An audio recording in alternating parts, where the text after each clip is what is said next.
1:30.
Let's begin with a basic explanation of the class trial. So, your votes will determine the results.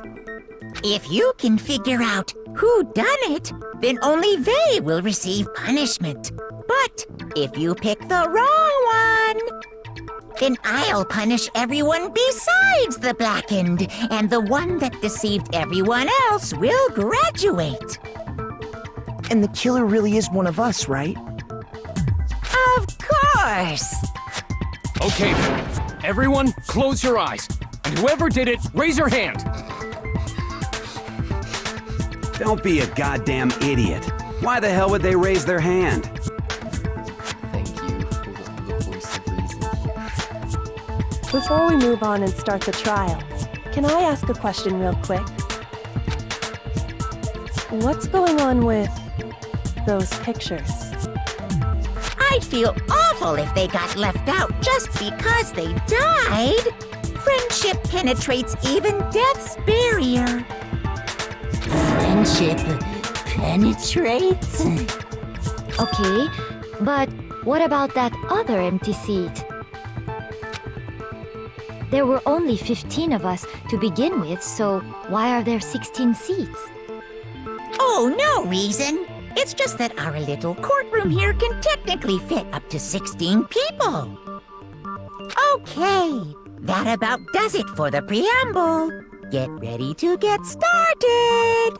First up is the case summary. Now, let the class trial begin!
I assert that the one who was murdered was Miss Sayaka Maizono! Yeah, we know that part already. And the murder took place in Makoto's room. In the bathroom. So it seems most likely that the killer must have taken her by surprise while she was in the bathroom. She didn't even have a chance to resist. No, it's wrong!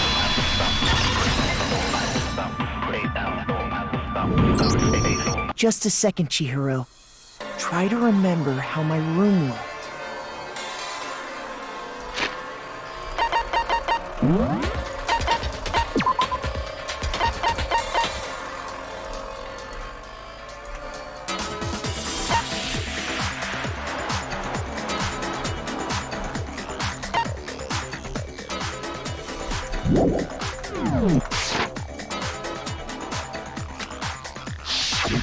With the way things had been damaged, I think we can definitely assume there was a struggle.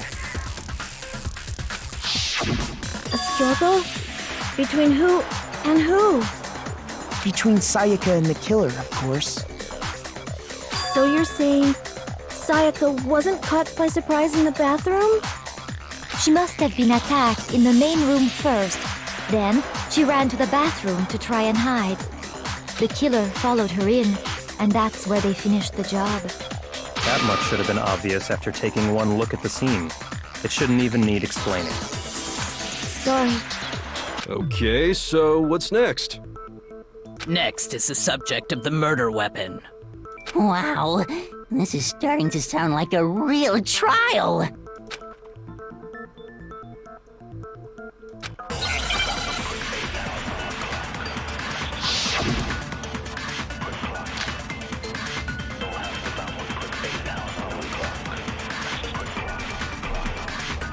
So what was used to kill her? There was some kind of sharp object thrust into her stomach. Without a doubt, that is the murder weapon! So the killer used some random knife they had on him.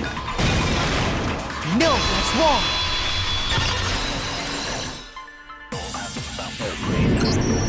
No. I do think it was a knife, but not just any knife. I'm almost positive it was a kitchen knife. Huh? A kitchen knife? After the murder, we discovered that one of the knives from the kitchen was missing. Which means that knife must be the murder weapon. Oh, yeah. I guess that makes sense. You could sort of see the weapon sticking out of her stomach. And if you look real close, I could totally see that being a kitchen knife. Okay, so the murder weapon was a kitchen knife, but where does that get us? I mean, we all know Makoto killed her, right? That's right. Makoto's room was the scene of the crime. What more proof do you need? Hold on a second. Let's draw our conclusions after we've presented our arguments. Otherwise, what's the point of the trial?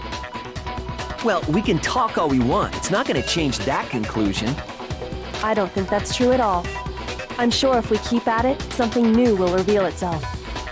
You really believe that?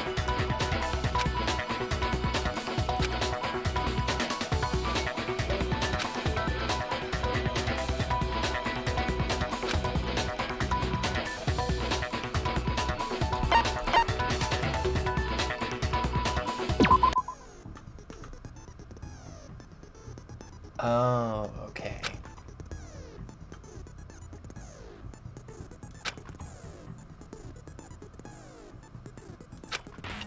But we know what the weak spots look like, so it's just more about aiming.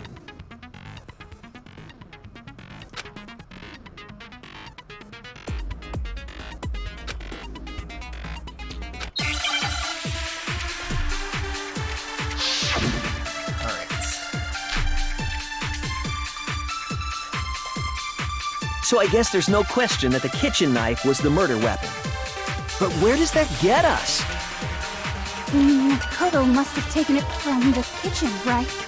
He did it in secret, when nobody was... No, that's wrong!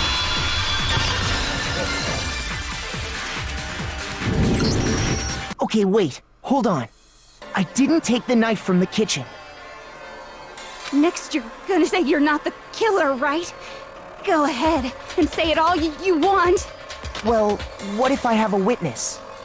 What do you think, Hina? Huh? Remember what you were telling me earlier?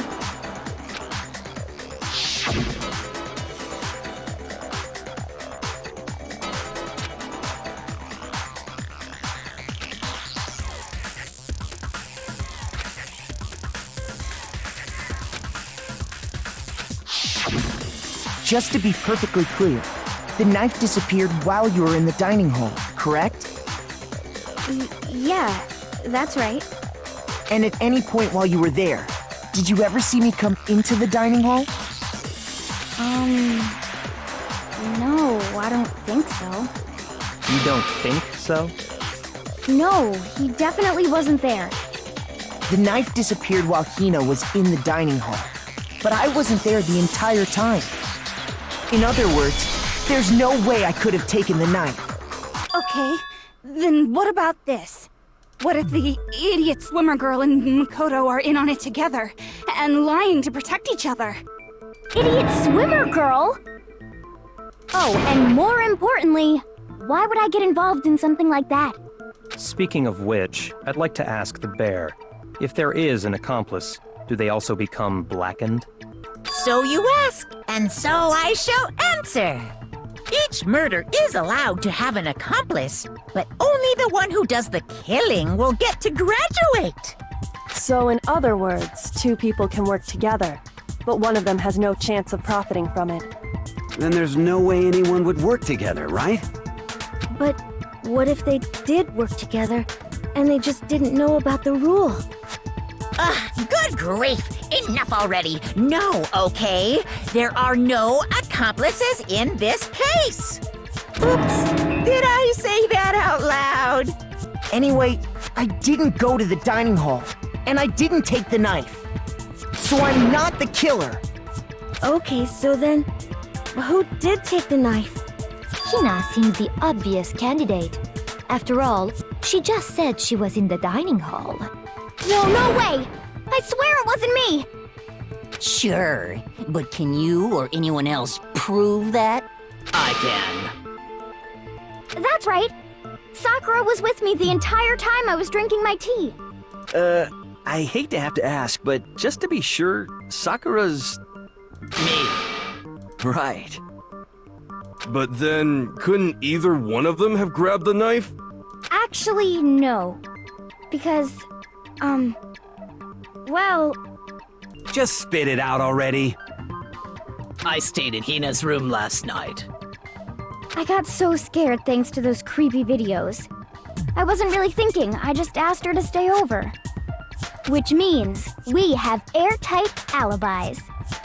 You stayed over? Doesn't that violate one of the school regulations? We're not allowed to sleep anywhere but the dorms, but it doesn't say we have to stay in our assigned room. So, I don't think that's a problem. It is a problem! A boy and a girl spending the night together? It's unwholesome! But I'm a girl. You are? Oh my gosh, I'm so sorry! But if it wasn't either of you, then what other possibility is there?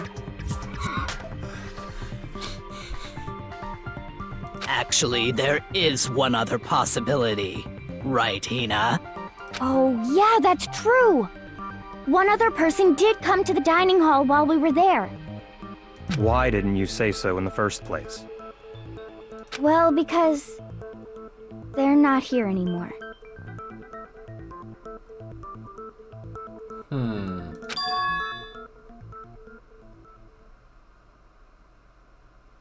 Sayaka. She's the one who came to the dining hall. And then later, she wound up dead.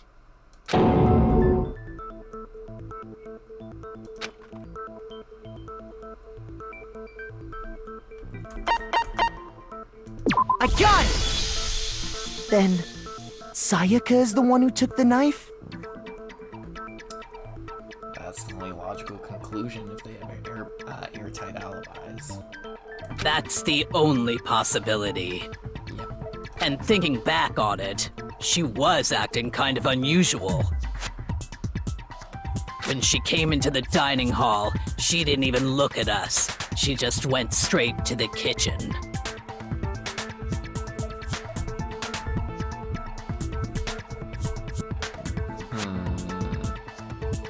As she left, she said she just wanted a drink of water. But most likely... And the person who took the knife was the victim herself! Then what was the point of grabbing the blade? I'm sure she just took it for self-defense. That doesn't make sense. So you're saying the knife she took was then taken from her, and she was killed with it? That doesn't make any sense, because we went to get her a weapon. So why would she... In that case, you may not have taken the knife, but you still could have killed her. Oh my god. What? See? He did do it after all! No, you're wrong. So, that's how you would twist the argument and send us all off in the wrong direction? You possess a most terrifying talent.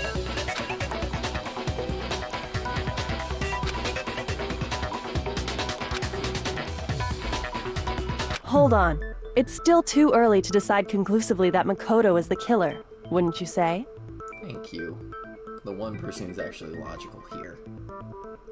Because you see, if the room did belong to the killer, then they did something most bewildering.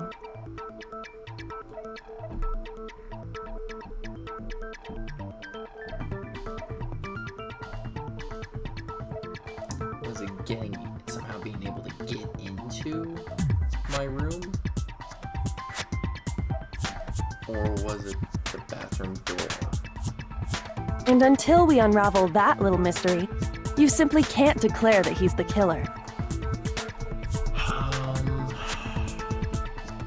I think I know where she's going with this. It's either the bathroom door, the fact that boys' bathrooms are meant to have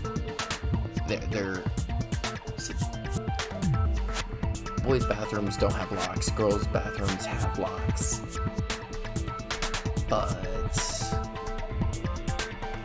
my door was picked to the point it broke. So that way the killer could get in and finish the job. So either she's referring to that, or she's referring to the fact that the killer was somehow able to still get in my room without having my key. Bewildering? What the hell are you talking about? Something was missing from the scene of the crime that by all rights should have been there. You know what I'm talking about, don't you? Crap. Your first Hangman's game is about to begin. Would like to hear more. I think I know where she's going with this. But I think it's because of the fact that... I think it has to be the fact that that the killer was able to get in. That's about the fact, I think. Man's game will eventually take place. The point of this is to reveal an important phrase related to the incident in question. Phrase from the letters flying around, the letters already known.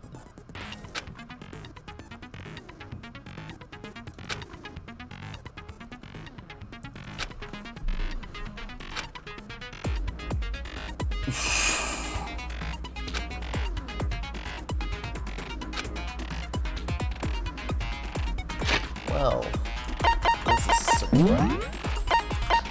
Oh.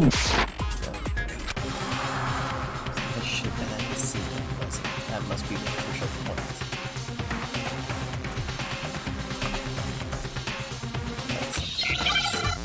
Okay. Hangman's Gambit. Here we go.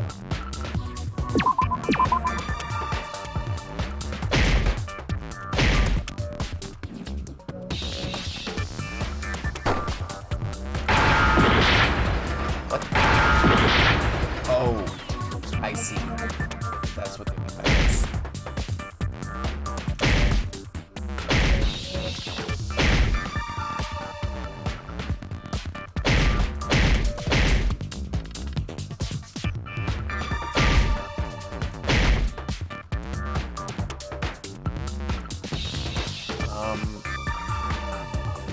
Hold on. I don't understand how this works. Am I missing something there?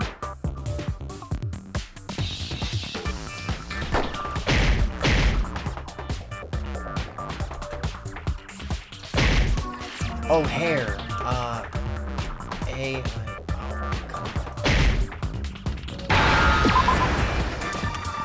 Oh, I see. That's what this is. Okay, I get it. I need to wait for it to be red or something. Maybe that's what it is. There we go. Okay. Now I understand! That's right! There wasn't a single hair on the floor! That's what that's right. So, the culprit removed some evidence? That's right, because she was looking around the floor expecting to find at least some kind of trace, and she never found a single thing of hair. Not from the victim or the killer. It was about the fact that my room was so clean. Yes, and if I were the culprit, why would I need to get rid of all the hair in my own room?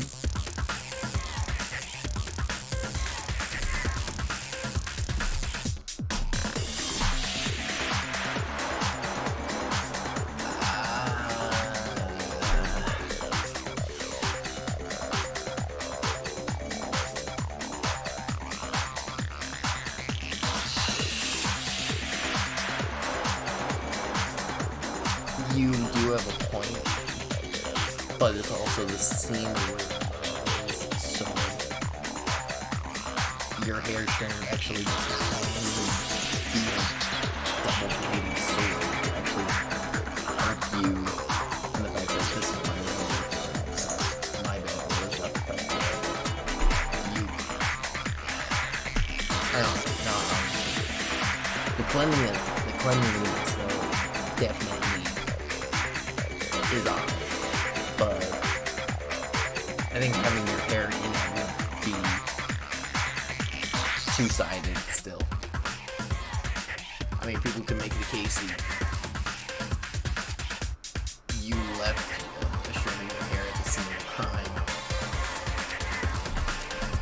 just simply putting your defense that this was your room or something, which would still put you in a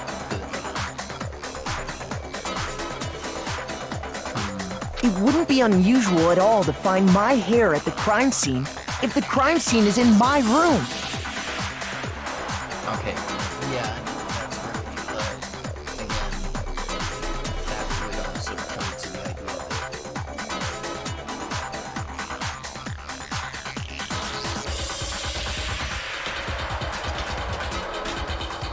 you can't really technically say that it would be the killer's hair if it's in someone's room. Unless you actually do have evidence of this.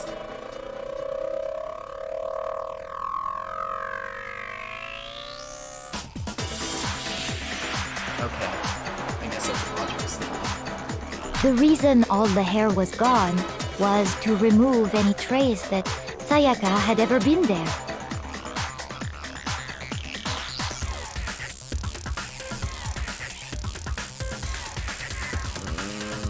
That makes sense, does it not? No. No. If that were the case, they would have had to do something about the body itself, not just her hair. It's true. Ha ha ha! Yes, very true, very true! Okay, then why wasn't there any hair on the ground? The killer got rid of it all, of course, to remove any trace that they had ever been there. So there probably was stuff there that they could clean up everything before. And that can be supported with the cloth shirt that we found in the incinerator.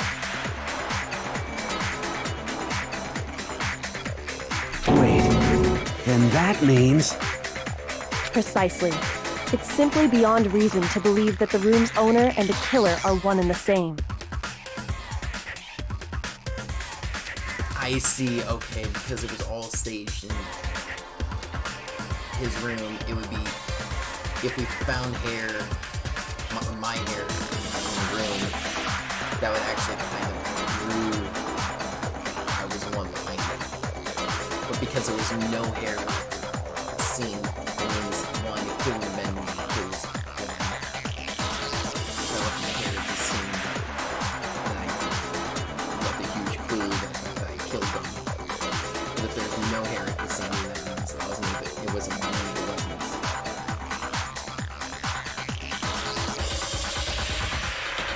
I get it. Okay. That makes sense.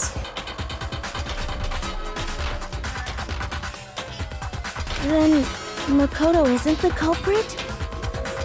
Are you sure we can decide something so important based solely on the absence of some hair? Well, it's all around the room that the fact that there's, like, no trace of any hair at all. No. There are other reasons that prove why Makoto couldn't have done it. Very true. And that would be the... That would be...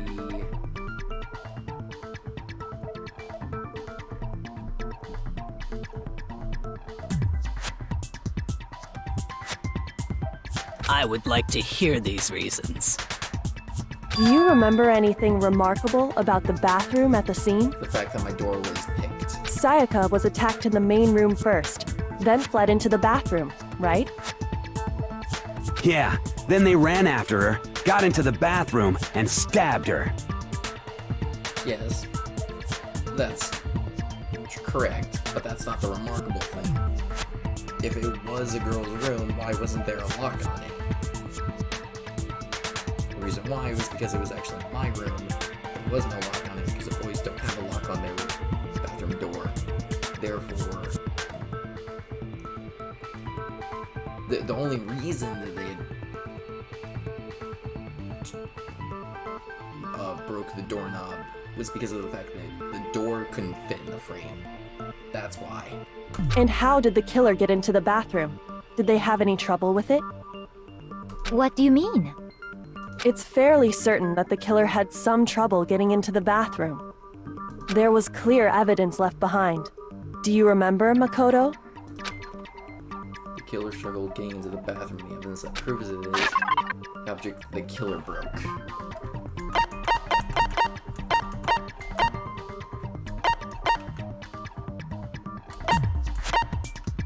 The bathroom doorknob.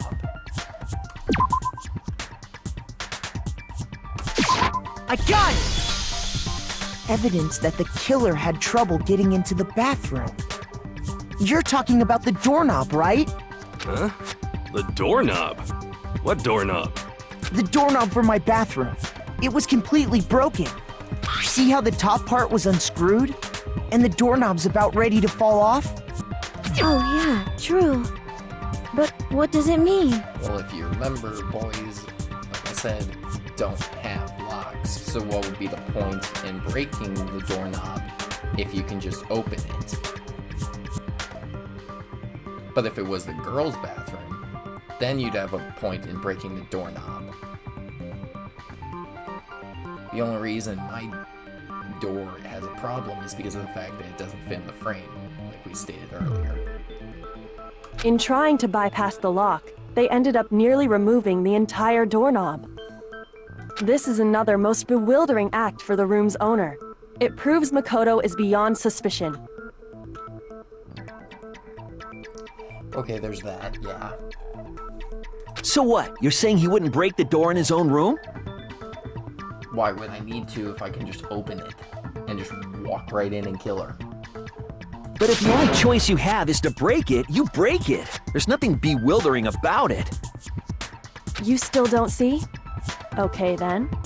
Let's take another look at how the incident unfolded. Hopefully that will help you understand. Character says a bewildering act. I almost didn't notice it at first, but is that the key point here? There's a bit more to learn about non-stop debates. Would you like to hear? Oh, okay. From on out, the number of weak spots will start going up, but no matter how many weak spots, there's essentially one lie or contradiction in that debate. What I'm trying to say is not all weak spots you see are necessarily false. Use a truth bullet on the wrong one, and not only will you fail to refute what they said, but you'll also lower your trust with everyone, and your influence gauge will take damage. This is important because if your influence gauge reaches 0, you will fail. You'll have to rely on your own logic to determine which weak spots are actually lies or contradictions. Well then, good luck and have fun. Okay, so there's gonna be more. Bathroom door. The incident took place in Makoto's room. Sayaka was first attacked in the main room. She then fled into the bathroom. Then the killer ran after her. And they got into the bathroom. At that point, the killer had to try and bust down the door. Because Sayaka had locked it. Shoot. And finally, the culprit had Sayaka cornered. And to finish the job, they stabbed her with the kitchen knife. It was you, wasn't it, Makoto? Admit it! Damn it, I missed. We already know the answer.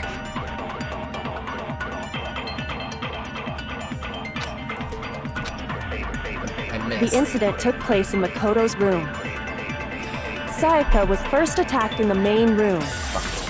She then fled into the bathroom.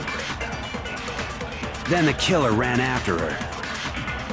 And they got into the bathroom. At that point, the killer had to try and bust down the door. What? Shoot! Shoot. That's bad. The incident took place in Makoto's room.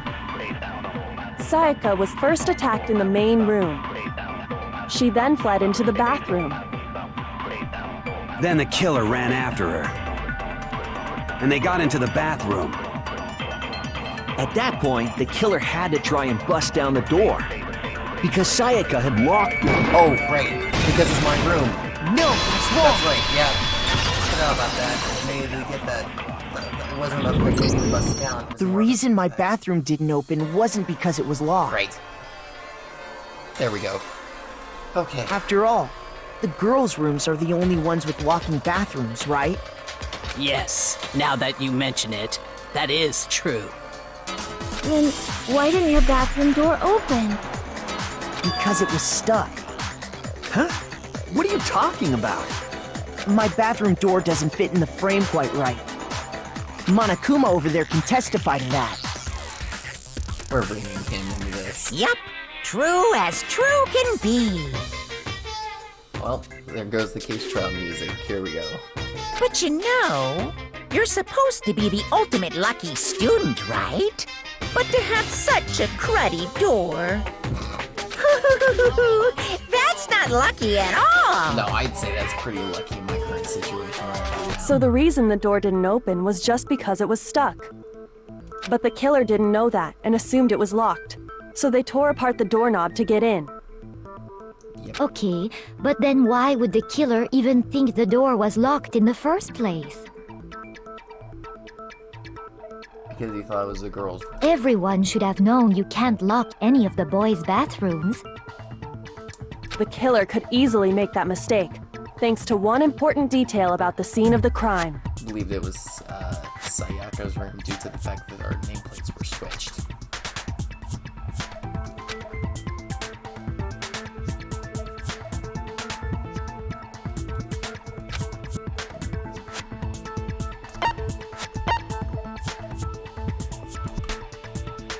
I got it! The killer must not have realized that it was my room. What? Are you saying the culprit didn't even know where he was? That's inconceivable! Not true. Technically, all our rooms look exactly the same. So you can't really tell the difference unless you look at the nameplates. And yet, he's absolutely right. Say what? Well, to be more specific, what the killer didn't know was that Makoto and Sayaka had switched rooms. Which is what led to the misunderstanding about the bathroom. If Sayaka had been in her own room, then... I'd get the knife. Then there would have been a lock on the door, and they would have had to break through! So they had no idea how unnecessary their actions were. Or it was about that fact that... Oh yeah, because we switched the nameplate. So they wouldn't even been confused at that point. They would understand that there's a lock on it.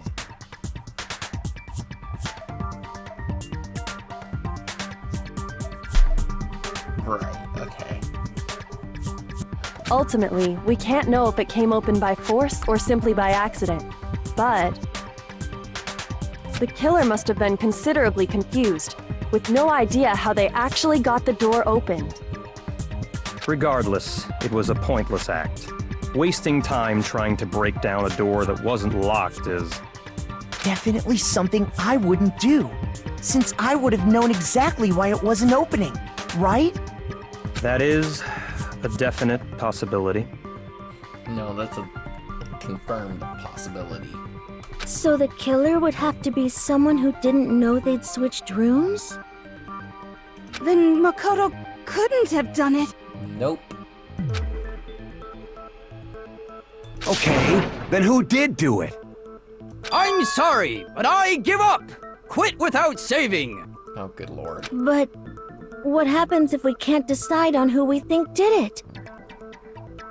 Well, why don't we just vote right now? Majority rules! Then we all die. That's literally the dumbest decision you could have come up with. Majority rules? You really think that's a good idea? Yeah, our necks are on the line here. Someone seriously needs to do something. For serious. Does no one have any other thoughts or questions? It does not matter how trivial they may seem. Oh, as a matter of fact, I do have one question.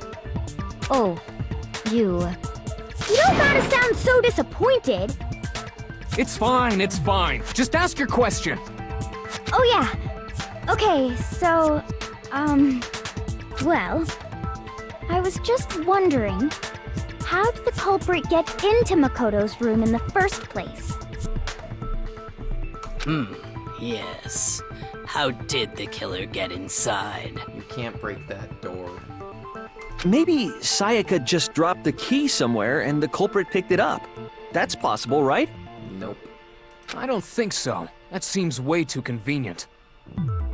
Then maybe someone picked the lock? Which you can't. Negative! If you remember, Monokuma made it quite clear that the locks are all unpickable. Fine. How about this? The killer got in the easy way. They could have knocked and said they wanted to talk or something, and Miss Maizono just let him in. That is the only logical explanation. No, that can't be it either. Oh, trying to argue against me? Sounds like someone doesn't know his place. Hello? Why exactly can't that be it? She asked me to do something particularly bizarre. I'm afraid she was. That's the answer right there. Why Sayaka let someone in because...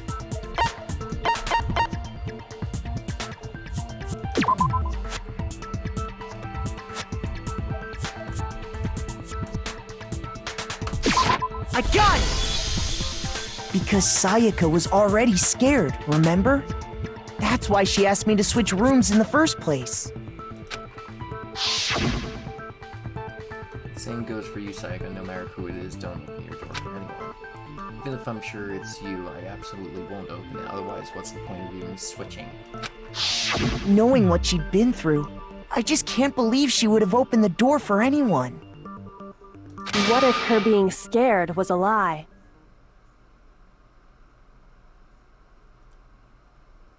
So in other words, she played me. Huh? Well, what the hell is that supposed to mean? Why would she lie about something like that? I know you don't want to consider it, but look at this and tell me. Can you still deny the possibility? Something I want to talk to you about, just as two. In 5 minutes, come see me in my room. Check your nameplates to make sure you don't get the wrong one. I found a notepad during my search, and I shaded in the top sheet with a pencil. And these are the words that appeared.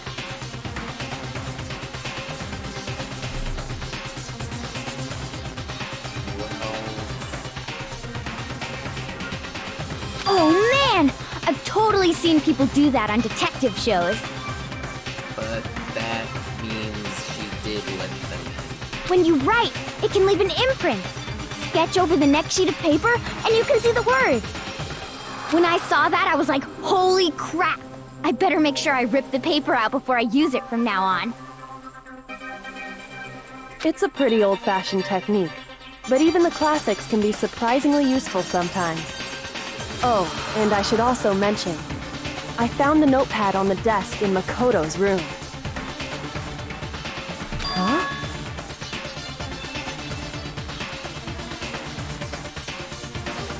Which means, only someone who had been in Makoto's room before the incident could have written it. Hence... Then either it was Makoto who lived there, or Sayaka who switched rooms for a single night. So, Makoto, did you write this? No. So if I could rule that bit there's... by Sayaka. No, I didn't. But... Of course you didn't, because the note also bears a perfectly legible signature. Sayaka's signature.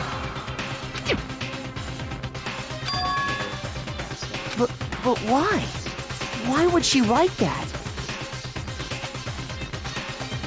The note was likely her way of getting in touch with a certain someone.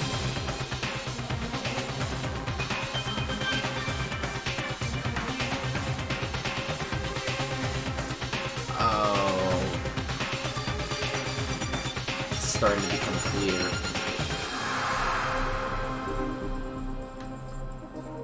This was an attempted frame.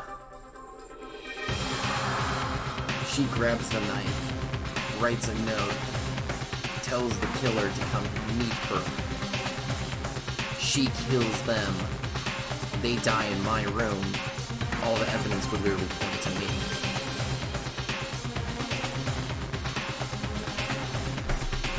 She was lying. She must have slid it under their door to let them know she wanted to meet with them in secret. If you got an invitation like that from the ultimate pop sensation, what young man could resist?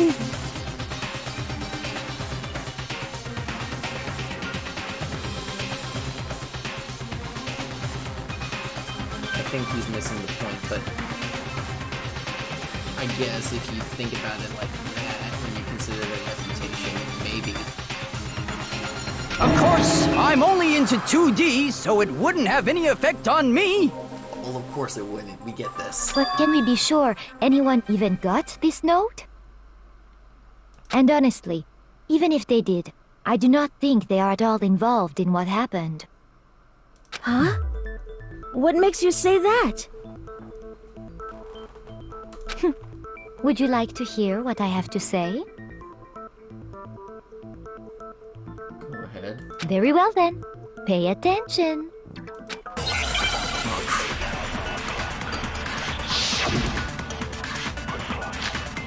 Dorm name. Sayaka and Makoto switched rooms, correct? But in the note, the place they were asked to come to, it specifically says, my room. I see. So if someone read that note, then they would have gone to Sayaka's room. Exactly. The room that Makoto was staying in. No, that's wrong! Yep, that's right. There we go. That was the right one. Perfect. The nameplates on Mai and Sayaka's rooms got switched. They got switched? That's the only reason why they would try to break down my bathroom door. Remember, the murder took place in my room. If they were in Sayaka's room, there would be no point for... well... it wouldn't be Sayaka who got killed. It would be me. That's right. The nameplates got switched, just like the rooms themselves. As a result, the nameplate on Sayaka's room actually had Makoto's name. And the nameplate on Makoto's room had Sayaka's. So what you're saying is, the room Sayaka was staying in was actually marked as her room.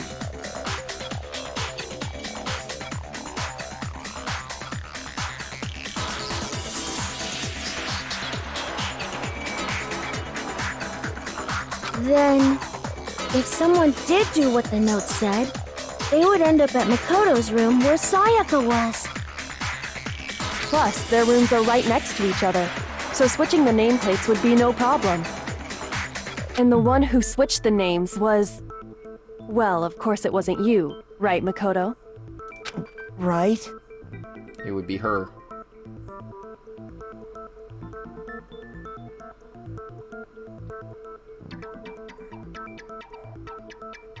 And if she did eventually, if she had killed her killer first, the next thing she would do then is switch the nameplates yet again.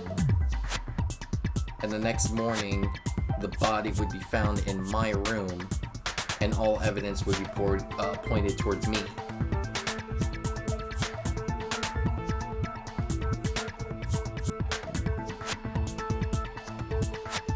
Okay, then who did it? There's only one person who could have switched the nameplates. Sayaka. I got it! Me and Sayaka were the only ones who ever knew about us switching rooms. So the only other person besides me who would even know to switch the nameplates was Sayaka. You can also infer as much from her note. There's something I want to talk to you about. Just those 2 in 5 minutes. Come see me in the room, check the nameplates to make sure you don't get the wrong room. She specifically tells the reader to check the nameplate. Hence the reason for switching the nameplates. To have them check. She would only have written that if she knew the nameplates had been switched. Yep. But why would she switch them in the first place? It is because she was gonna frame me. She wanted someone to come to the room she was in, and also hide the fact that it was Makoto's room. What? Sorry. Inviting someone to your room, but not telling them you'd switched rooms. Why would anyone do that? It's literally obvious. To understand that, we first need to understand what happened after she invited the person into the room. That's where the answer lies. What happened then was probably whoever she invited over came in and attacked her. We figured it out! We know who did it! Whoever she invited over is the culprit! But we still don't know who it is, you goddamn idiot! Yep. Sayaka fought with her killer there in the room, yes? Perhaps the answer to our previous question lies in that initial struggle. It does. Yes, I think you're right. Then... we just have to figure out what happened during the fight, right? That reminds me. There was a replica sword at the murder scene. Was that perhaps used during the fight? Absolutely. The sheath was cut. I don't know if the blade was actually used, but I think it was used in defense. But they probably knocked the weapon out of Sayaka's hand and stabbed her. Oh yeah, what's the deal with that sword? Sayaka suggested I should hold on to it.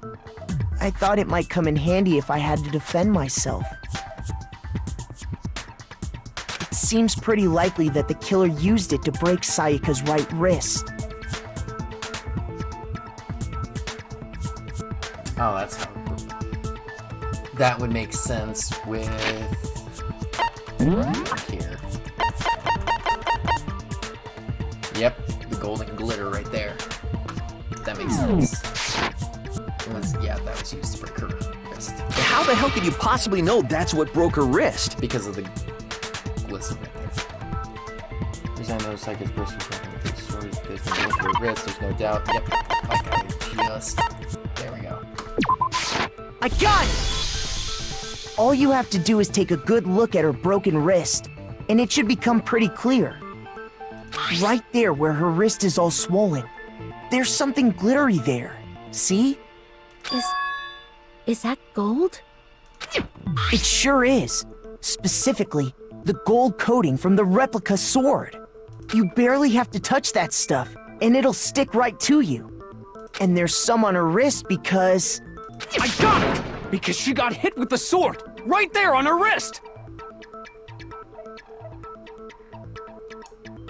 She got hit with the sheath. I see. Not that And so the truth draws ever closer. If she got hit with a blade, her hand would be pretty much done. She got hit with the sheath. That's what happened. Alright, then it's about time to solve this mystery. What happened in my room? What led to Sayaka's death? That's what we need to make clear. There's a bit more to learn about non-stop. Really? Are you getting used to these non-stop debates? Starting with the next debate, I'll start loading multiple truth bullets into your truth cylinder. Oh, crap. Well, that's one way to end this. Just like with the weak spots, only one of those bullets can actually refute the proper statement. In other words, from here on out, you'll have to combine the right truth bullets with the right weak spots to refute each statement. If you come up with the wrong combination, you'll take damage to your influence gauge. Press the Q key to rotate the cylinder and choose which bullet to fire. Press and release the Q key to cycle through each bullet. Okay. Thank you. I would prefer the wheel, if anything. The logic difficulty is set to time. Fewer bullets will be loaded into the cylinder. That's the idea. I see. That's why there's the different difficulties there from the start. I now figure this out. First says it's time to logic difficulty will be set to mean. Well then, good luck. Have fun. Alright, well you're gonna put me at hard. Alright then. This is fine. Replica sword sheath, kitchen knife set, replica sword. When the fighting broke...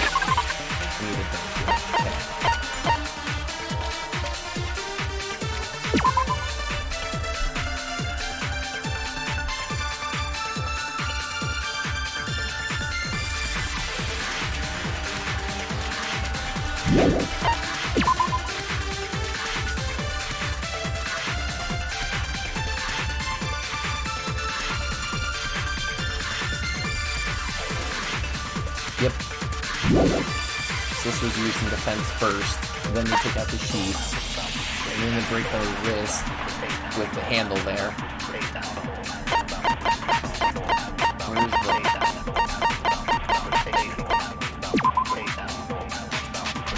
Where's the sharp object? The culprit grabbed the sword, and that's when the first blow was dealt. A sword-based sneak attack! Shoot. That's what broke Miss Mizono's wrist. Okay. So she tried to fight back. She grabbed the kitchen knife she had hidden away. But then the culprit took that from her too. And they killed her with it. And that's exactly what happened. Alright, I still have plenty of time to get through this still. Okay, now I know how to handle this. Alright. Right. When the fighting broke out, the culprit grabbed the sword, and that's when the first blow was dealt. A sword-based sneak attack! Okay. No, that's wrong!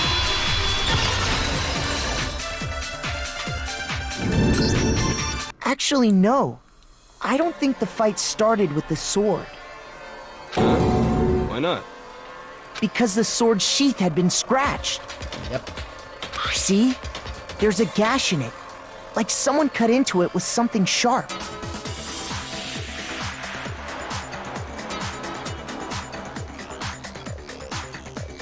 That was scratched up, but... The knife, yeah, this used defense. Yeah, right. Something sharp? You mean like the kitchen knife? Yeah. That was the only sharp thing found at the scene. She had the knife, grabbed the blade, didn't take the sheath off.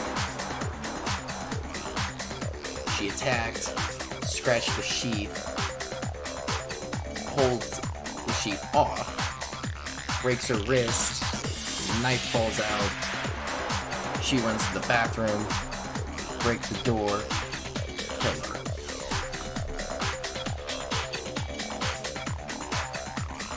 That's what would make sense with the events. Stop jumping ahead! Slow down and explain it so I get what the hell's going on. If the sword was used first, there wouldn't be any explanation for the scratch on the sheath. Yep.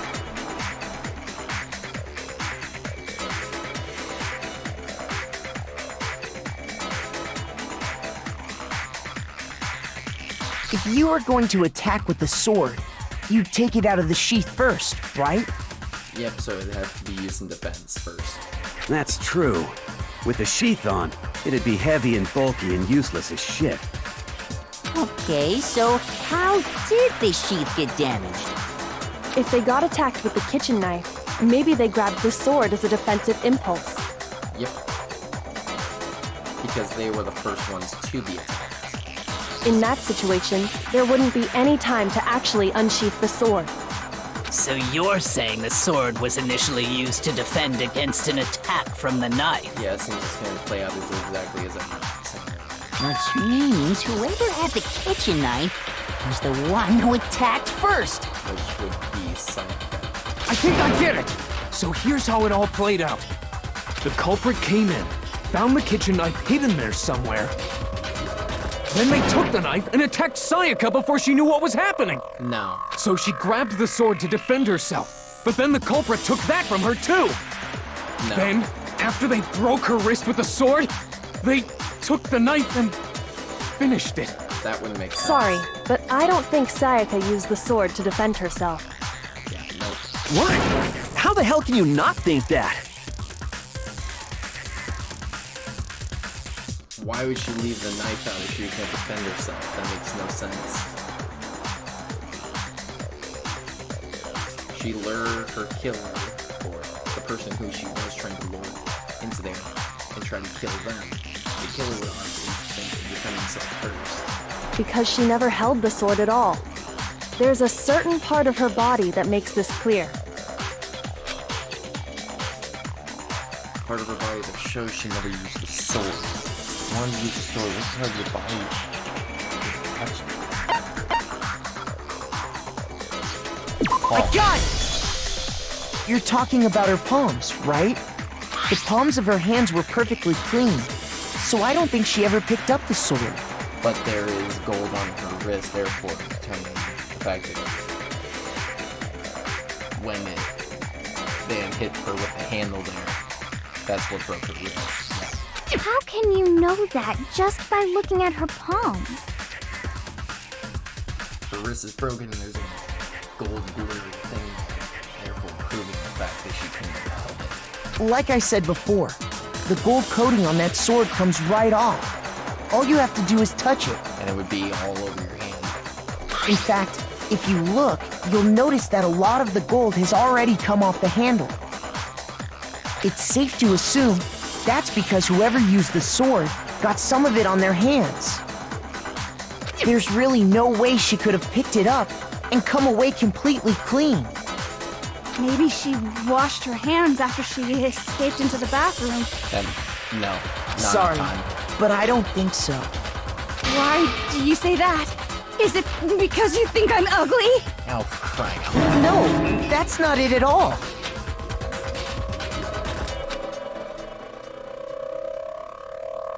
Water's off. I got it! According to the Monokuma file, Sayaka's time of death was around 1:30 a.m. Which is still considered nighttime, water would be off. In other words, at nighttime. And the water in the bathroom shuts off at nighttime, right? Oh, I didn't know that. Actually, I haven't taken a shower here yet. Oh, gross. Oh my.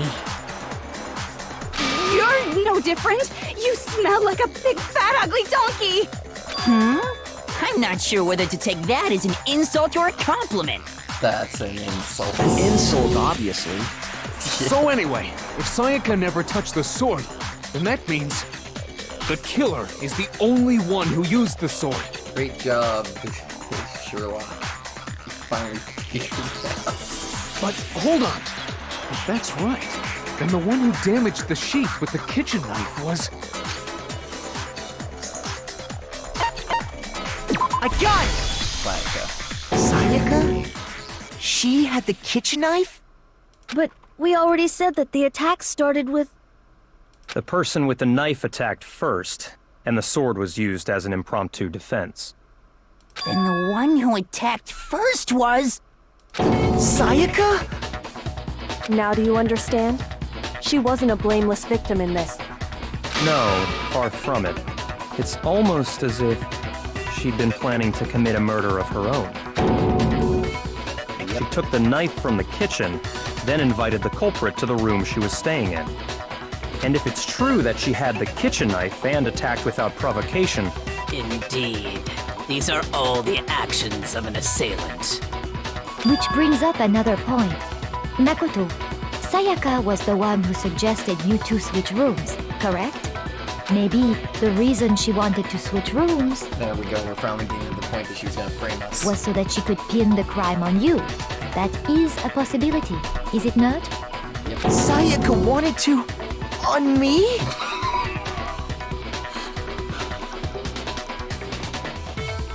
That sentence. Oh boy. Alright. That would also explain why she would switch the nameplates. She wanted to get whoever she had targeted to come to Makoto's room where she was staying. And by committing the murder there, instead of her room, that would implicate Makoto. But for that to work, the target had to be lured out while still keeping the room swap a secret.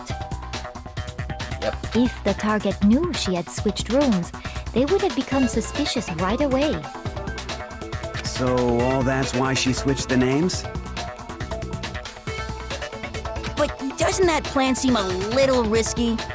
It does. For one thing, even her plan worked, Mr. Naegi would just tell everyone they'd switched rooms. But then she could just simply deny that, can't she? After all, there would be no way to confirm even if we did switch rooms or not. I don't know. I'm not sure our soft-hearted Makoto is capable of that kind of cutthroat behavior. I'm sure Sayaka realized the same thing, which is why out of all of us, she asked him to switch rooms. That's true.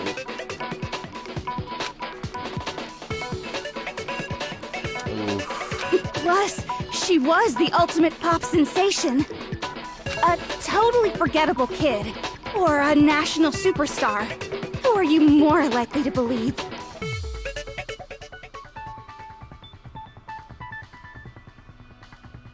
Wait, then you're saying she had this all planned out?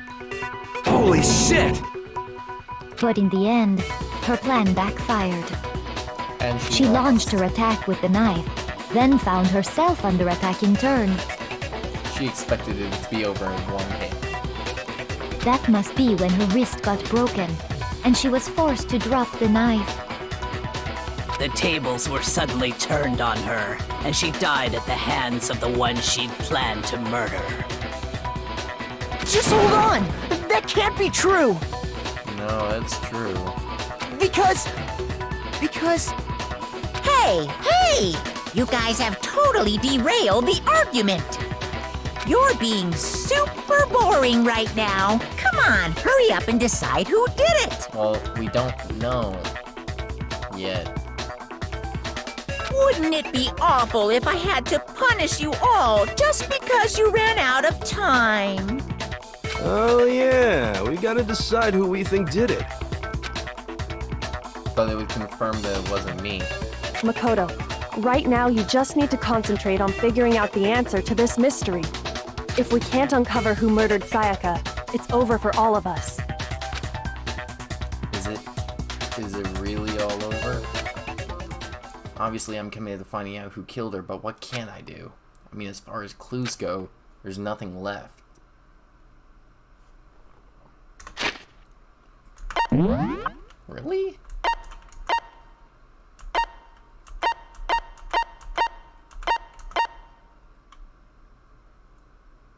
Well, my toolkit's one of them. We still don't know what this dying message is, that's one thing. And there's still stuff about the incinerator. There's plenty of evidence that we still have. But nothing that I think ties to it so far with your argument. Oh, well. Don't even worry about it now. 'Cause I don't know. It's easy just to say, hey, decide who did it. But there just aren't any more clues, right? No, that's wrong! Really? How is it? Alright. There still might be one clue left. Sayaka's dying message. Dining? Wait, what did you say? Dying. The dying message. She wrote something on the wall behind her, remember? 11037. Written in her own blood. There must be a clue about the killer hidden in there. 11037.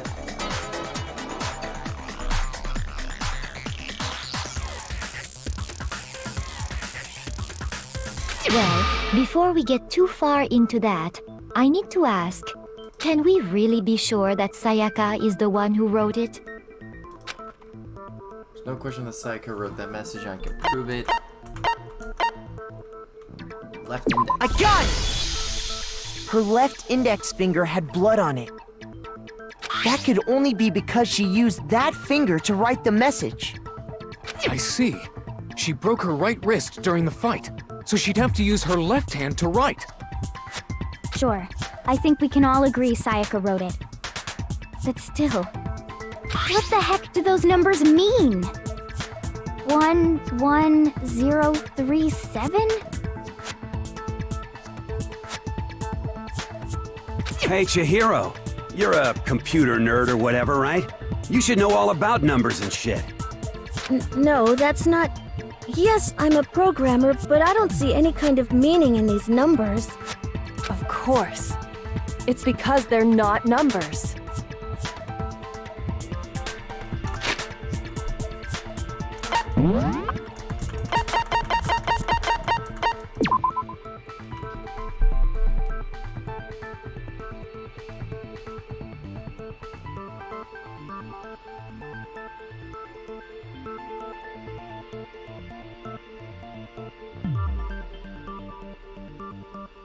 They're not numbers and they're letters.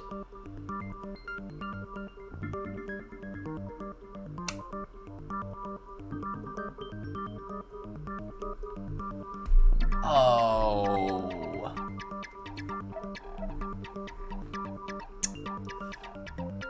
That makes sense. It's 100. It's. Flip it 180 degrees, you'll get the name. L-E-O-N. Leon.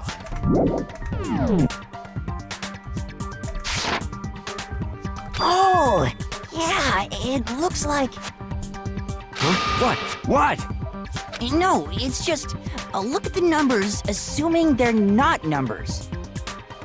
Don't these first two, 1-1, look less like two numbers and more like one letter? The end, yeah. Ah, you're right. The connecting line is barely there, so I assumed it was 1-1, but...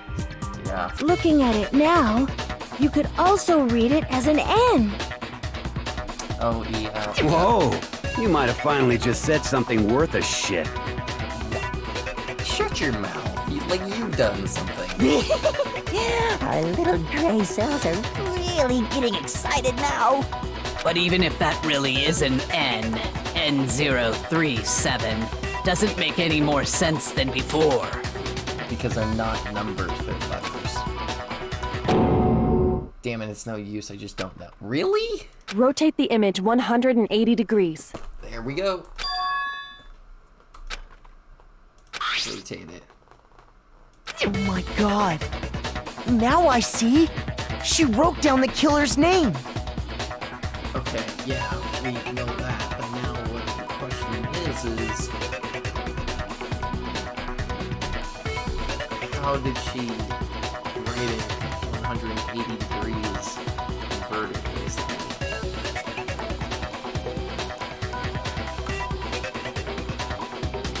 Huh? You just shot past the clue part and right onto who did it!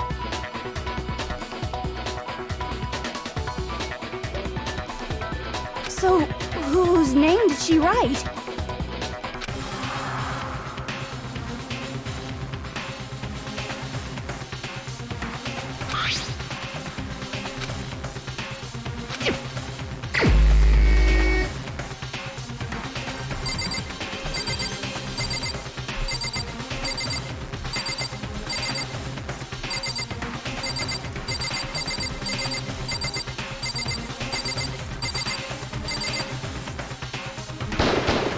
Here's my answer. The key to solving this mystery was simply to rotate the writing 180 degrees. If you turn the message around, it becomes the letters L-E-O-N. L-E-O-N, or more accurately, Leon. What the hell are you talking about? It's just a coincidence. It's just a bunch of random squiggles that happen to look like my name. No, it's not random at all.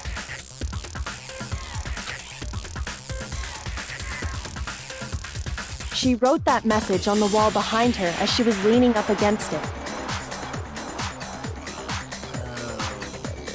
In that position, she couldn't move to write normally, and had to write upside down, as it were. And as a result, when you look at it standing in front of her, it ends up getting flipped. Try it for yourself if you want. Write something sitting like her, and the letters will be inverted.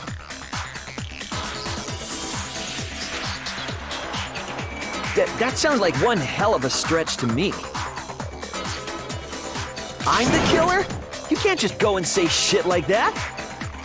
If you're not the killer, then why did you try to destroy the evidence? Huh?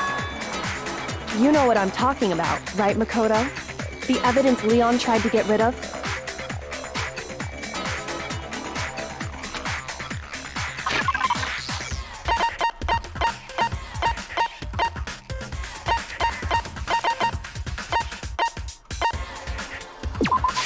I got it! You mean the burnt shirt piece I found laying on the ground by the incinerator, right? As the killer stabbed Sayaka, they must have gotten some of her blood on them. And to dispose of the shirt covered in the victim's blood, they threw it into the incinerator. But one piece burned off and got left behind. And the killer didn't notice. If they had, they most certainly would have panicked. Isn't that right, Leon? But is one scrap of fabric enough to conclude that Leon is guilty? Yeah, I mean, Leon's not the only one wearing a white button-up. That's right! There are plenty of other people here with shirts like mine. With just that one little charred piece, there's no way you can say for sure who it belongs to. You're right. That alone isn't enough. But there are some other points that may reveal the truth. Are you finally starting to understand? The answers to all the riddles are right here. Yeah, I think so.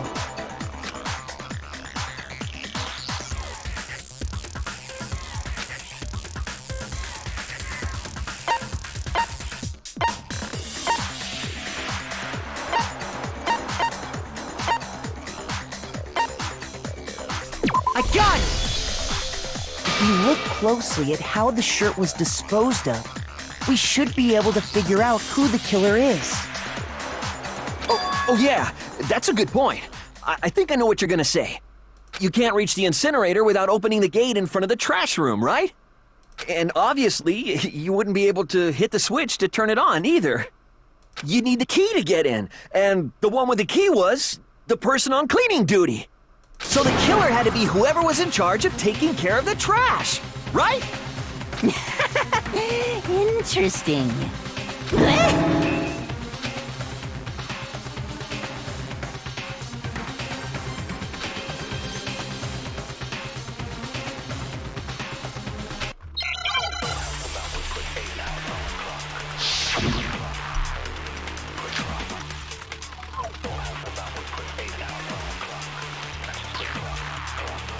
The key to the trash room.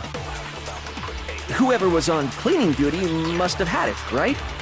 So the only one who could get to the incinerator was the person in charge of the trash? And you'd have to get close to the incinerator in order to just...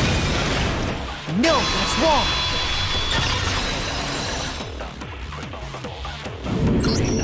Hold on. I think I know how someone could dispose of the evidence without using the trash room key. But if you can't get past the gate, you couldn't possibly turn on the incinerator, could you? Yes, you could. If you used this. What is it, some kind of glass ball? It's busted to hell.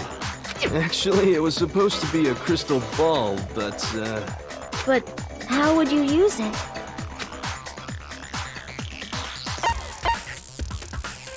I got it! The killer simply took aim at the incinerator switch and threw the ball through a gap in the gate. All they had to do was hit that switch, and the incinerator would come to life. Someone threw a gap in the gate? Remember what you said before, Hifumi?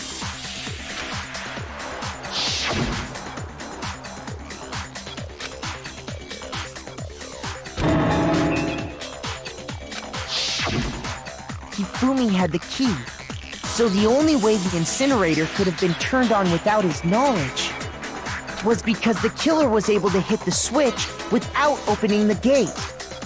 Once they got the incinerator going, all they had to do was ball up the shirt and toss it in. Hey, come on! What the hell is this? All you have to do is look at the scene to know that the killer never actually went inside the trash room. The shards of broken glass, The incinerator left running, the piece of shirt that escaped the fire. If the killer had been on cleaning duty, the evidence would have been taken care of much more thoroughly. Wait, no, just hold on. But the distance from the gate to the incinerator has to be at least 30 feet, right? The pinpoint accuracy you'd need to throw a glass bulb that far and hit something that small. Could someone really do that? That's right! There's no way! It'd be impossible! Difficult, absolutely. Impossible? I don't think so. Because the killer is...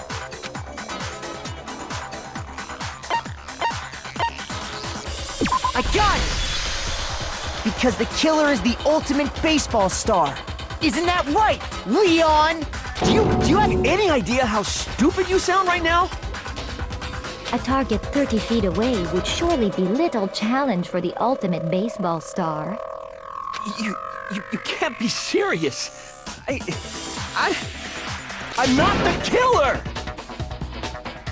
These goddamn shipper brains have got it all wrong, I'm telling you! You still won't admit it? Okay then. Makoto, go ahead and review the incident one more time to make his crime perfectly clear. And with that, we can end this. Listen to me! What the hell do you mean, end this? Say what you want, Leon. But all the questions have been answered, and the truth has been revealed. Now here's what happened.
The killer is you! I think I'd better take one more look back at the case from the beginning. Last night, the killer went to the room Sayaka was in. In other words, my room. From what we can tell, Sayaka invited that person there intending to kill them. She attacked them with the knife she'd taken from the kitchen earlier.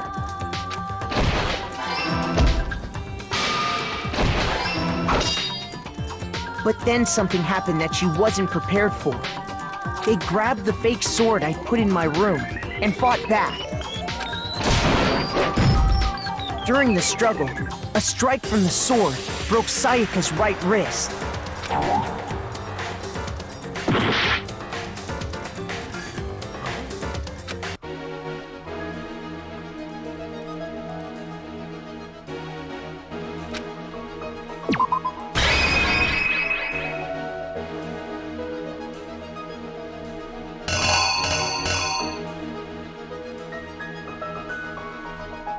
The killer is you! During the struggle, a strike from the sword broke Sayaka's right wrist. And that's when she lost her grip on the kitchen knife. Finding herself cornered, Sayaka panicked and ran into the bathroom. The killer went after her, but couldn't get the bathroom door open. What they didn't know was that my bathroom door got stuck easily, and there was a trick to opening it. Sayaka knew about that because I told her, but of course the killer had no way of knowing. So instead, the killer forced the door open, took the kitchen knife, and stabbed Sayaka.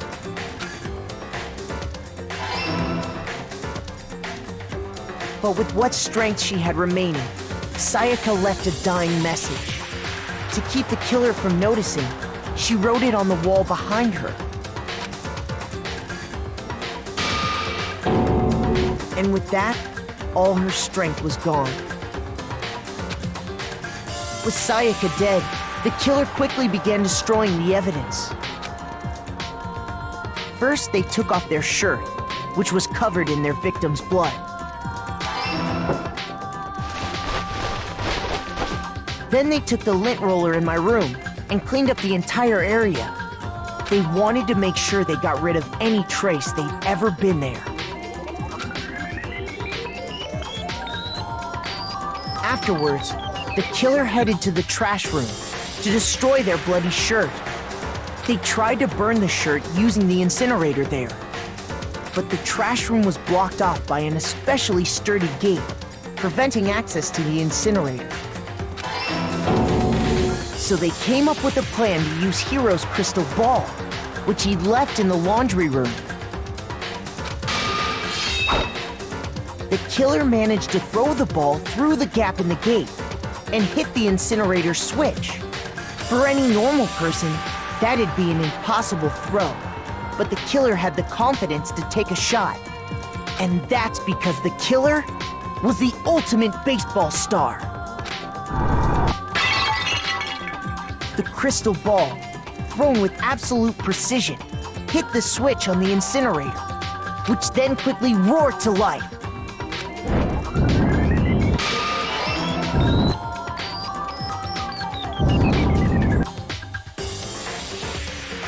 Having destroyed the final piece of evidence, they left the area with, I imagine, a sigh of relief.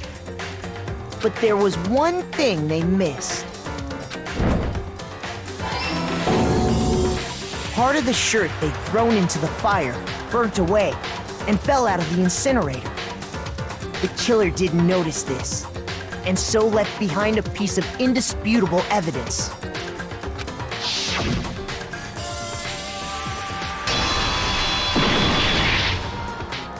Isn't that right, Leon?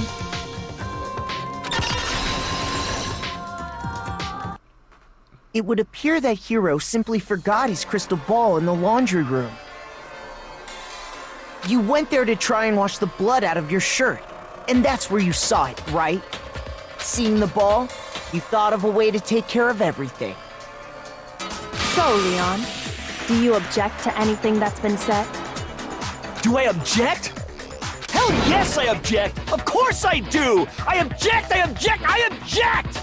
I mean, all of this is just a bunch of stupid theories! You need evidence! Where's the evidence? Without evidence, it's all bullshit! It's bullshit and I refuse to acknowledge it!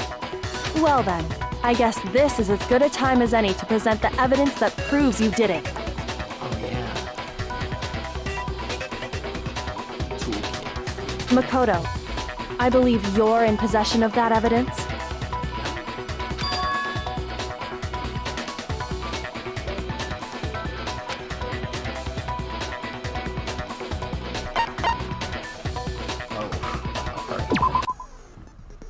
Bullet time battle.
When the killer removed the screws from the doorknob, they didn't use anything from your room to do it. Instead, they must have used something that belonged to them. I refuse to acknowledge you! You're stupid! Stupid, stupid, stupid! Stupid, stupid, stupid, stupid, stupid, stupid, stupid!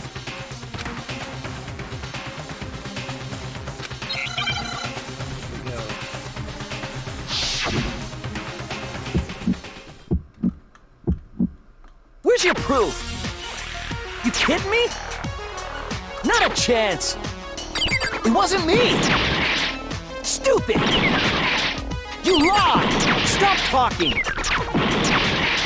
Shut up! Where's your proof? You kidding me? Not a chance! You lied! Shut up! Where's your proof? You kidding me? Not a chance! It wasn't me! Stupid!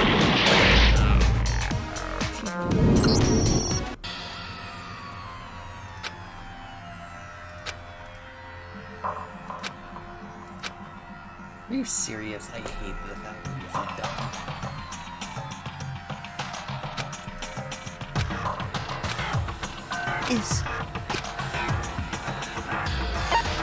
I refuse to give up yet!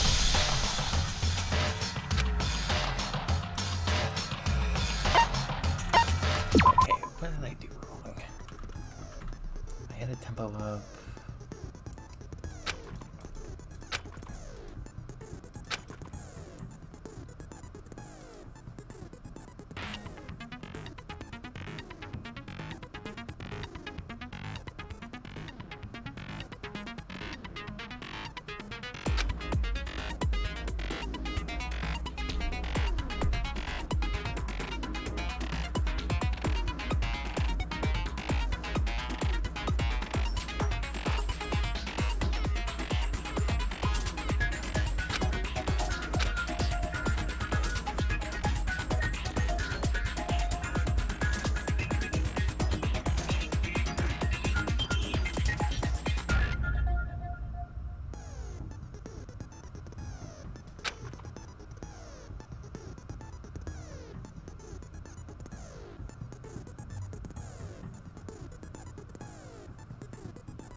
When the instead...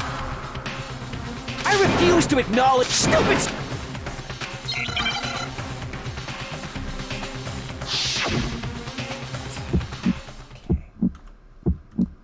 Where's your proof? You kidding me? Not a chance! It wasn't me! Stupid! You lied! Stop talking! Shut up! Where's your proof? You kidding me? Not a chance! You lied! Shut up! Where's your proof? You kidding me? Not a chance! It wasn't me! Stupid! You lied! Stop talking! Shut up! Where's your proof? You kidding me? Not a chance! Stupid! You lied! Shut up! Shut up! Stupid!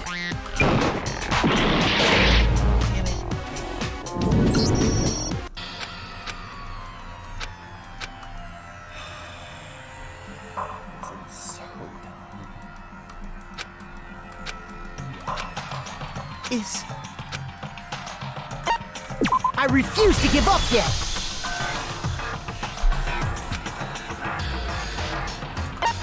When the killer removed I refuse! Stupid!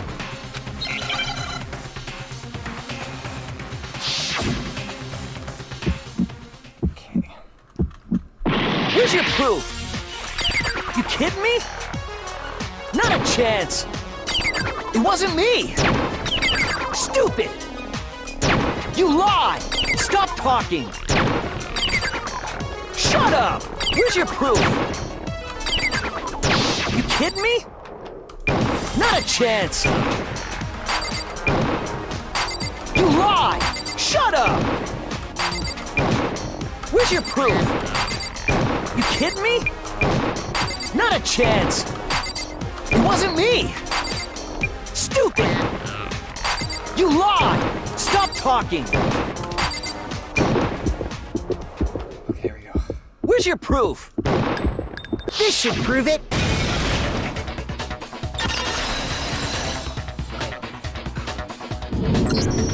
The screws on the bathroom doorknob were removed. I wonder what kind of tool the killer used to remove them. I mean, it had to be a screwdriver, right? Oh yeah, I'm pretty sure the toolkits we got each had one inside. And that must be what he used. There aren't any other tools anywhere. But the toolkit in my room had clearly never been used. That's because the culprit didn't know it was your room. They thought they were in Sayaka's room. Only the boys got toolkits, so the killer naturally assumed there wouldn't be one in there. Okay, then whose toolkit did the killer use? Stupid, stupid, stupid! It had to be their very own toolkit. Stupid, stupid, stupid, stupid, stupid! Leon, would you mind showing us your toolkit? If I'm right about this, then the screwdriver will show some evidence of being used. Stupid, stupid, stupid! Huh? And if you say you used it for something else, you'll have to explain exactly when, where, and why. And let me say this right now. I lost it isn't an excuse at this point. Stupid. Stupid.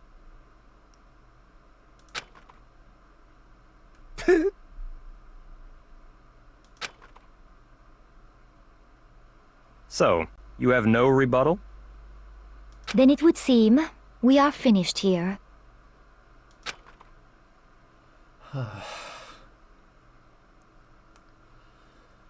That was kind of stressful.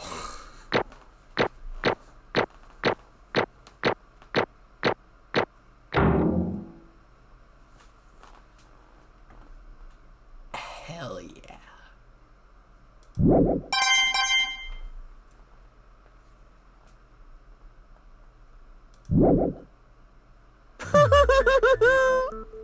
Looks like you've reached your verdict. Then are we ready to cast our votes? You all have a lever in front of you. Use it to make your selection. Oh, just to remind you all, make triple sure you vote for someone. You wouldn't want to be punished for something so minor, right? Okay, then let's get excited! Who will be chosen as the Blackened? Will you make the right choice or the dreadfully wrong one? What's it gonna be? What's it gonna be?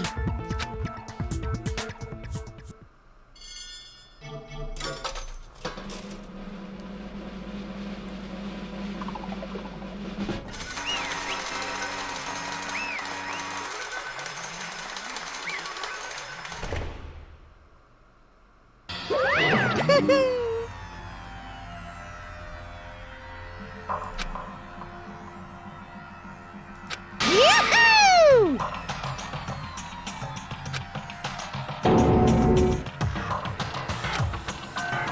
Huh?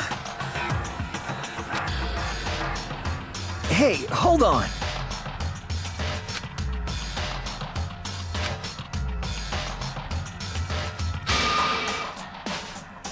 But You son of a bitch! I didn't have a choice.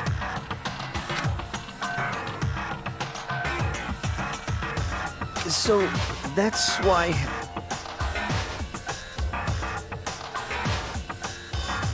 None of you are any different!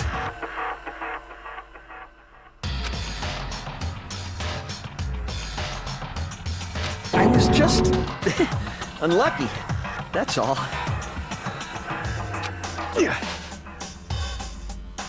Hey! Come on!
Why?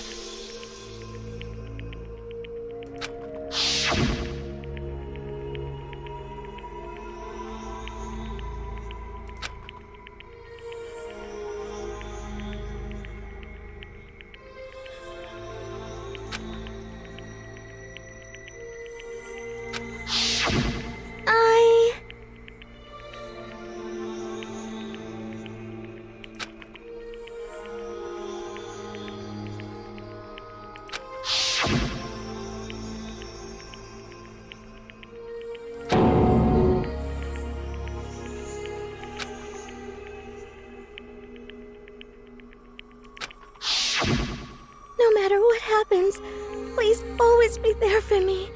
I need you on my side.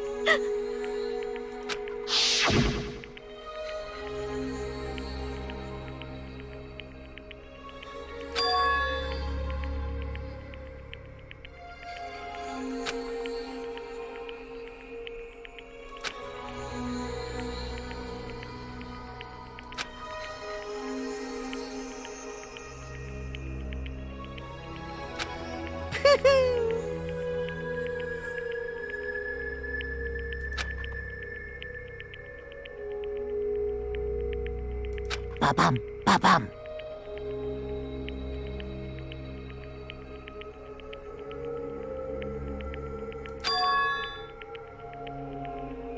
Phew!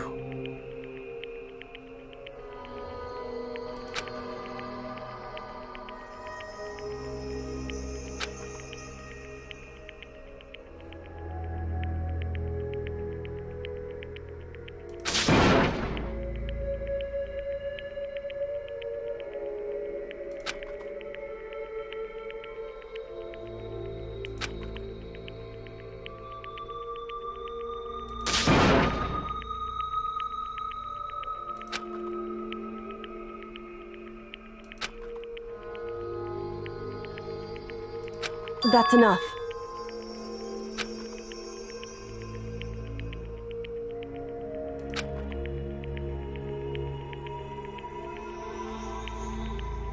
Calm down.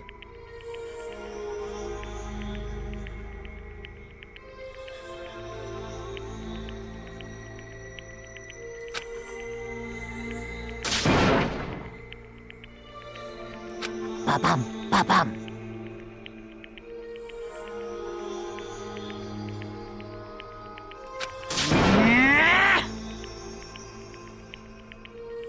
Yes, indeed.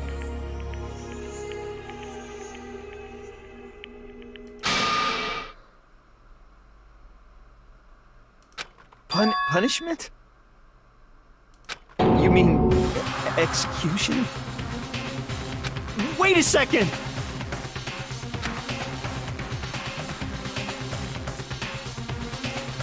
Yeah, that's it. Is that okay?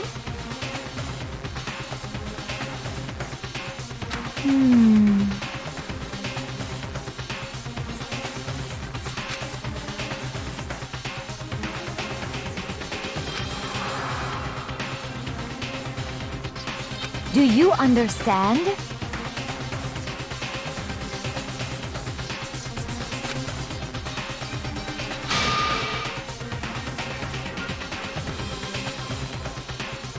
So, that's why...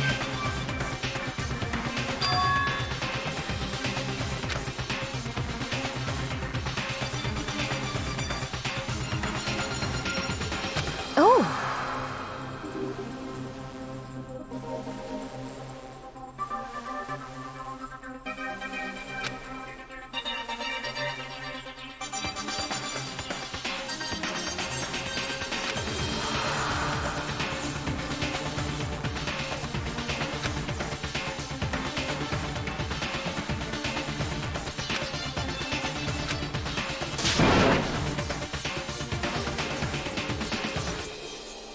Huh?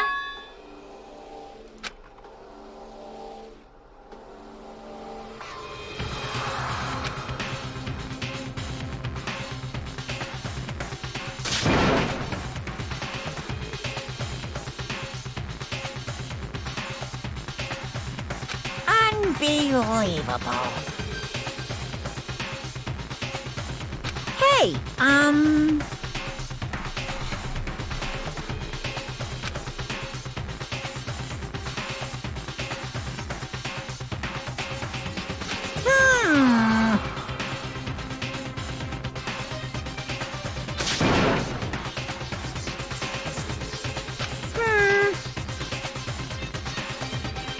Thrills, chills, kills!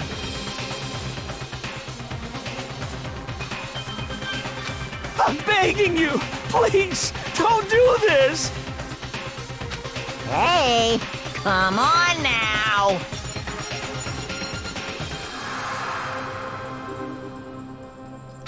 Stop! Please! Now then, I've prepared a very special punishment!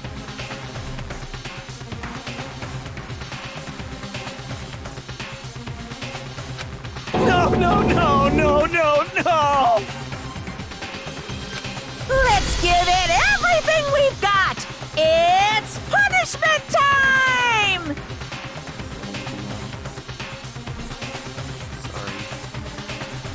No!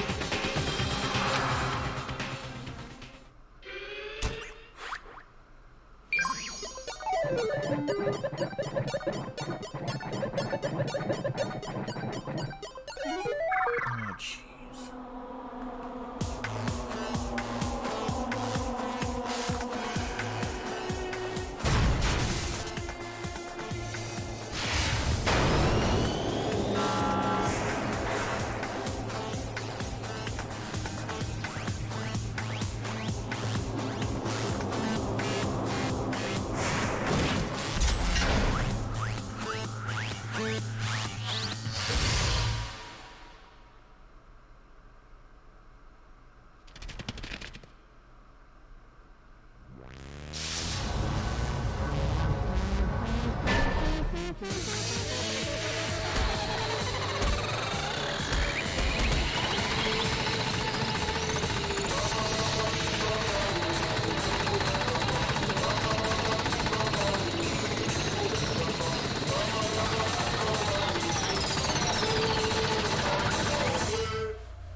Extreme!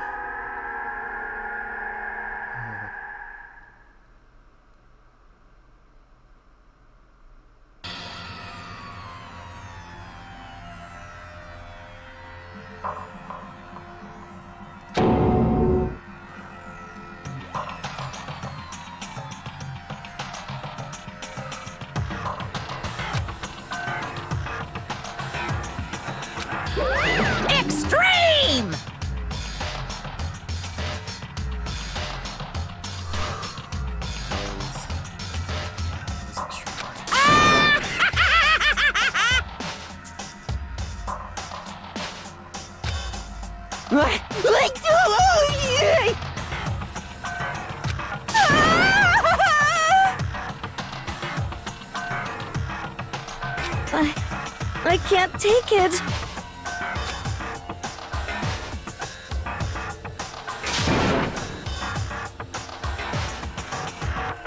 Well?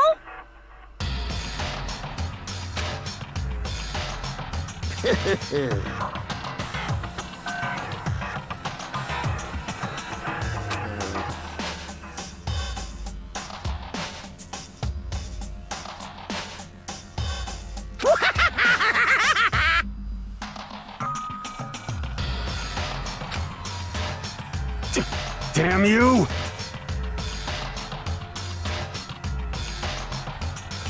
What the heck?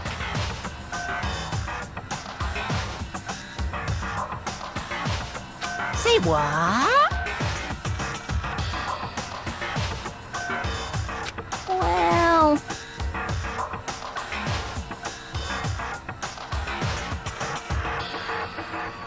Hey,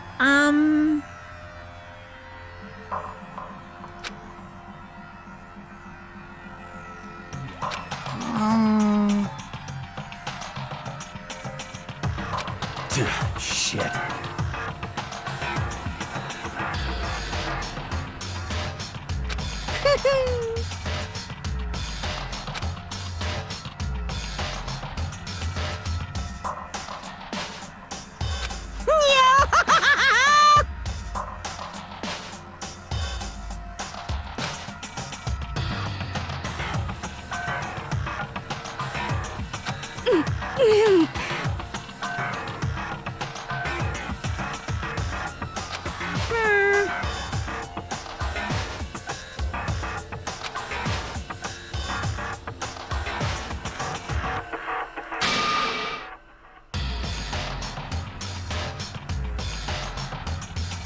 What does this mean?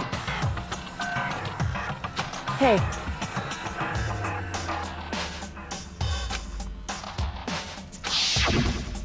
Thrills, chills, kills!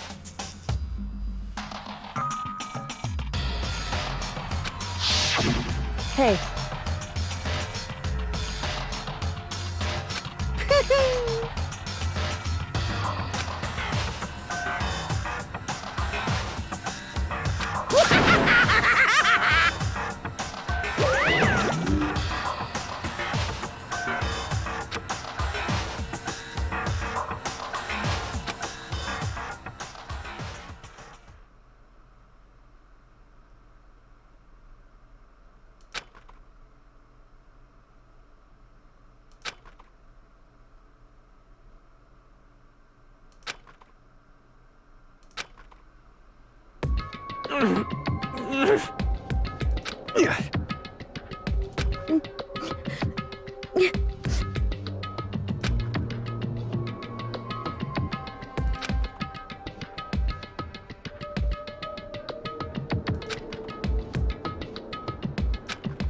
Just a second.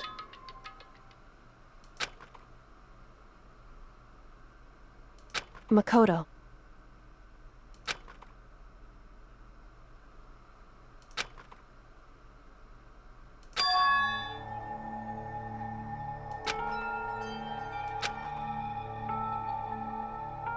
Listen.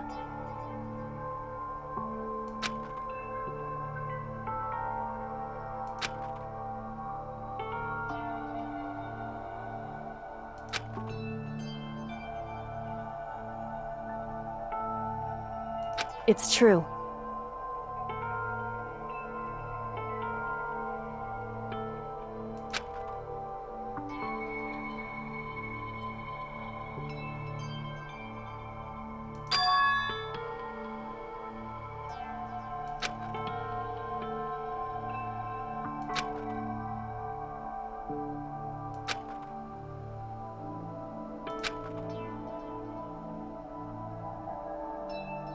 However,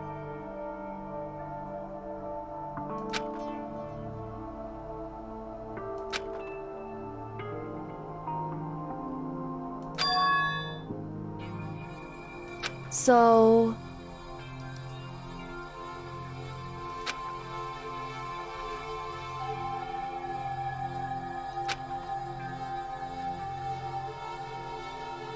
Certainly.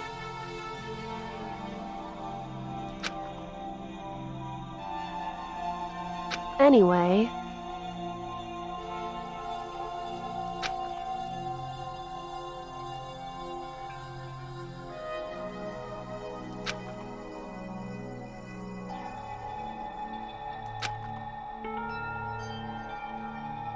Right.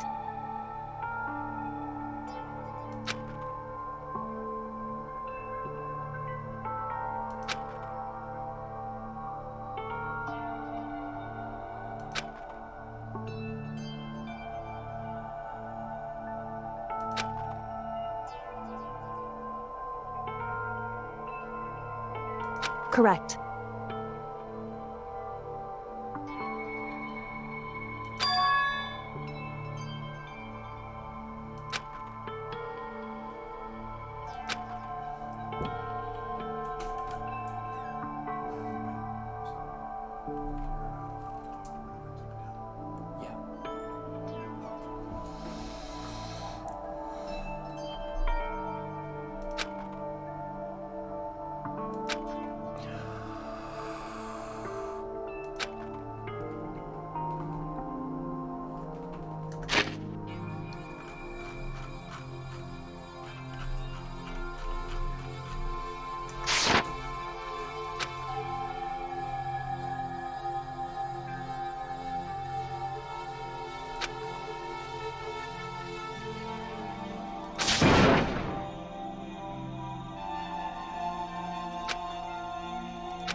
Hey.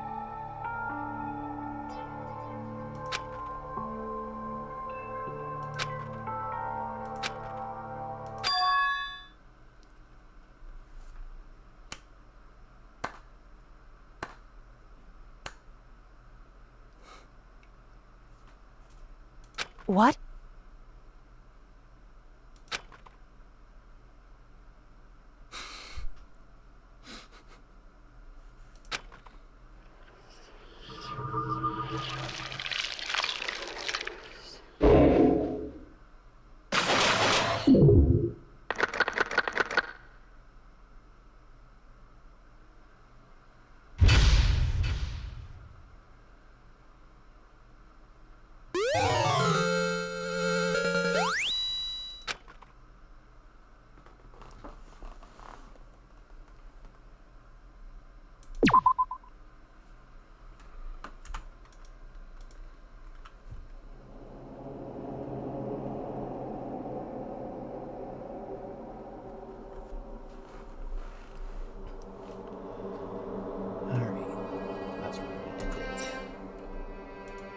Thank you everyone so much for watching.